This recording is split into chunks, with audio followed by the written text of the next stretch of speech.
വാർത്തകൾ തുടരുന്നു.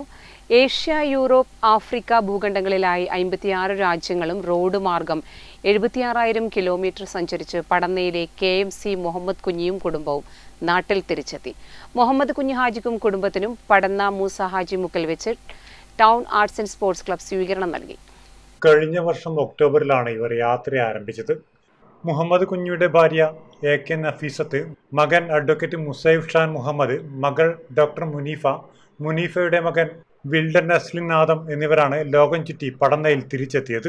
8 മാസത്തെ യാത്രയിൽ അഫ്ഗാനിസ്ഥാനിൽ ഉൾപ്പെടെയുള്ള രാജ്യങ്ങളിൽ അപ്രതീക്ഷിതമായി പോകാൻ ഇവർക്ക് കഴിഞ്ഞു. സ്പെയിനിലെ ബാർസലോണയിൽ വെച്ച് കാറിന്റെ ഗ്ലാസ് തകർത്ത് 26 ലക്ഷം രൂപയും ക്യാമറയും മോഷണം പോയതായി കുടുംബം പറഞ്ഞു.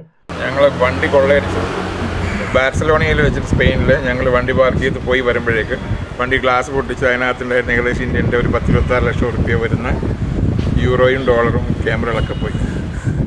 പിന്നൊന്നും എനിക്ക് പ്രത്യേകിച്ച് പറയാനുള്ളത്, നിങ്ങൾ എവിടെ ചെന്നു, പക്ഷേ ഇന്ത്യയേക്കാൾ നല്ലൊരു രാജ്യമുണ്ടെന്ന് ഞാൻ വിശ്വസിക്കുന്നില്ല.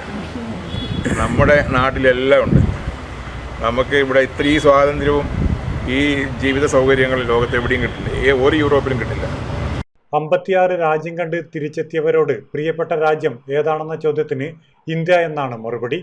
മറ്റൊരു രാജ്യത്തും ഇന്ത്യയിലുള്ള സ്വാതന്ത്ര്യവും സൗകര്യവും കിട്ടിയില്ലെന്നിവർ ഒരേ സ്വരത്തിൽ പറയുന്നു.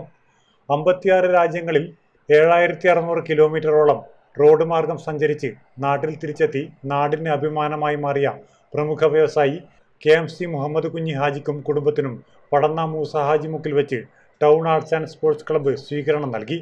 ചടങ്ങിൽ club president Safeer GS KMC Muhammad Kunhi ഹാജിക്കും കുടുംബത്തിനുമുള്ള മൊമെന്റോ കൈമാറി. Club Mumbai president Noufal PKC, UAE പ്രതിനിധി അജാസ് UC, കുവൈറ്റ് പ്രതിനിധി Shafeeq P, town club charitable wing joint convener Saleel P, Mushtaq മാലിദ്വീപ് എന്നിവർ ഹാരാർപ്പണം നടത്തി. Network news, Trikaripur.